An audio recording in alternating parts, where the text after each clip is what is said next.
right, so go ahead and state your name and tell me your ride. What am I looking at? My name is Cliff Cunningham, and you're looking at a 2016 Dodge Challenger SRT 392 in Plum Crazy. I think it's the best purple, plum crazy. Absolutely love it. Now, you're an older gentleman. Go ahead and tell me kind of your past experiences with cars. Where did your passion come from? And why did you pick this, as you just previously mentioned, as kind of a retirement gift for yourself? Well, a long time ago when I was in grade school, there was a Plymouth dealer across the street. And my father was a Mopar guy, and he purchased a few back in the day. He got a 67 Barracuda, a 68 Formula S Barracuda, and a 70 AAR Cuda. So I was indoctrinated very young with Mopars. And then, as time went on, the muscle car kind of segment went away by the time I got my license. The 70s and the 80s with right, the gas crisis right. and all that. Right. So, I just I went in the Navy, and I had a few cars, but I didn't have any Mopars. And by the time I could afford a new car, they weren't doing any rear-wheel drive V8 muscle cars anymore. And finally, in 2009, they came out with the Dodge Challenger SRT. Challenger, right? Yeah. And then they went with full release in 2010, I believe. And so eventually in 2011, I got a 2010 RT. And I loved it. It was a great car. And I kept it for a while. And then when this new design came out in 15, I just loved the way they copied the 1971 Challenger. So I heard that the Plum Crazy Pearl Coat was coming out in 16, found out when you could go to the dealer to order it, and I placed my order on it, and it was a great experience. I got to follow the vehicle from start to finish. When they were building it through on the train to California, I got to watch it come off the truck. Oh, that is a good experience. It's just a wonderful car. There's only 188 of these made worldwide, this color with this model. So it's the lowest of all the models that were released in 16 of the Challenger painted this color. And it's a very low production number in itself on the model of the car. So I'm happy I got it. It's a monster. They rate them at 485 horsepower. I would think it's more, closer to 500 horsepower. And you can definitely get yourself in trouble if you're not watching yourself. So anything with a V8 almost, man. Even those Crown Victorias, you get yourself in trouble with that.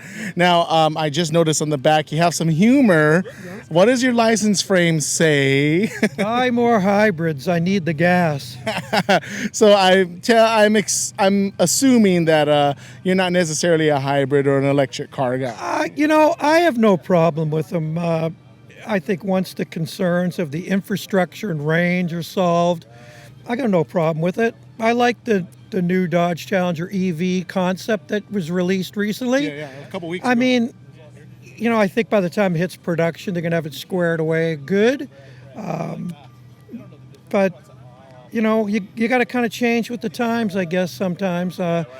It's not going to get any cooler in this world, and maybe, it's going to go that route anyway. Well, these V8s are definitely going the way of the dinosaur, which is unfortunate. I myself made my last purchase of a V8 just because I know there's just going to be no more V8s coming out anytime soon. What would you have to say to some of these younger guys? I'm 34 years old, but anyone kind of still going and growing in this car culture, what kind of advice would you have for them as we're kind of making that transition, and maybe some of the things that they should do if they pick up a project car or if they're shopping for a new car even? Make sure you get what you like. Let's say don't buy a car that's white, but you want it to be purple, so now you're going to spend all this money to paint it purple or wrap it. Find a car that you like the basics of it, the color and the basics. Then when you go to personalize it, take your time, have a plan. Don't just start putting stuff on it, because then it just looks like this mishmash Hodgepodge of parts that doesn't really give a flow. Sit down and look at your car and make some ideas for it. Use your computer if you have the knowledge to put your car in the computer and maybe just start designing stuff on it so you see what it looks like before you start putting the parts on it. And enjoy them. Drive your car. Don't let it sit around. Make sure you do that. That's about all I can say. It doesn't matter whether you're going to go for an old school car from the 60s or 50s or 70s or new school sports cars or muscle cars, or looking for the future for electric cars. Yeah. Just study what you want. Don't get rushed into it, and you'll enjoy it a lot more. And spend the time enjoying your car. Don't spend years and years of it sitting in your garage trying to get it running and stuff. You're gonna have to look at your budget. And my suggestion, at least for the older cars, is have a higher budget. Get a car that's solid, that really doesn't need any body work at least. Good bones, right? Good bones. Yeah, good bones.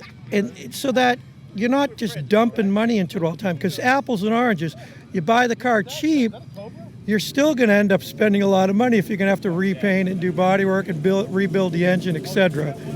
So that's a suggestion. That's solid. It's solid advice, and I think that's kind of the problem with my generation and some of these newer cats, where their patience is dwindling because they have such a shorter attention span and they want things now. And I've always said you can do that if you have money. And unfortunately, I work every single day, so it's tough. Money's tougher to come by. But if you have that patience, it'll come. It's building and progressing. You can, have a savings plan. You don't have to start out big, but if you have a constant savings plan that you stick with it, as far as a personal savings account, not counting if you're working, if they have some type of 401k, you make sure you match dollar for dollar whatever they're giving. Put as much in as you can when you're young, but you got to have a plan, because otherwise you're going to just buy some car. It's going to turn out to be a nightmare. Then you're never going to have any money to get it going right. And then you're going to sell it at a loss. Right. It's unfortunate. Last question, and you kind of already answered this. California is transitioning to electrification in the next 15 to 20 years. What are your thoughts of electric cars in the future of the car culture? You kind of already brought it up.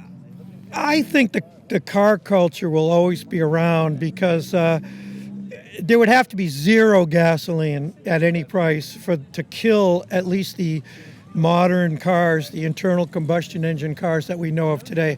It's always going to be a hobby.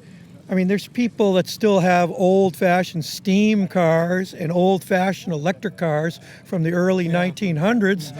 They're still running.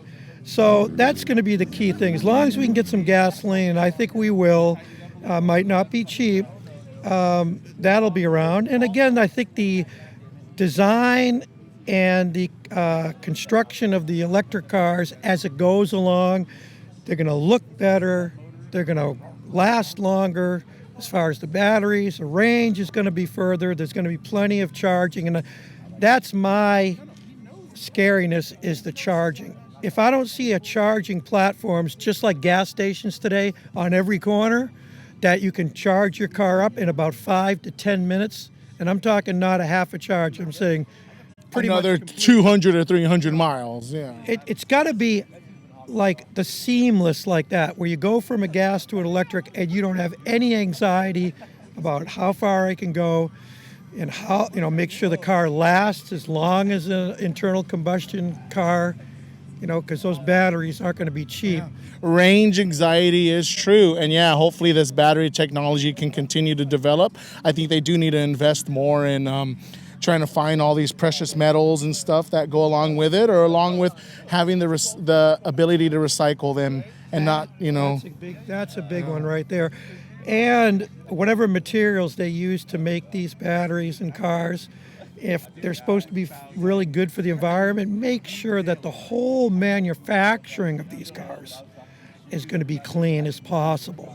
Because otherwise you're just You're just you're You're trading. robbing one Pete. thing for the other. Yeah, you're robbing Peter to pay Paul. So there's no problem. Well, thank you again for your time. I'm just gonna do a couple walk arounds and just like get the color while the sun's kind of coming out. And So I rebadged this car like a 1971. So if anybody thinks like, wow, those badges don't look like a regular 16 Challenger, that was my plan when I designed what I wanted to do, is make it look as close as possible to a 71 for that heritage of it. awesome. Well, thank you. I only have 40 subscribers, so no, it's all right. This is only for record keeping at this point. Thank you again.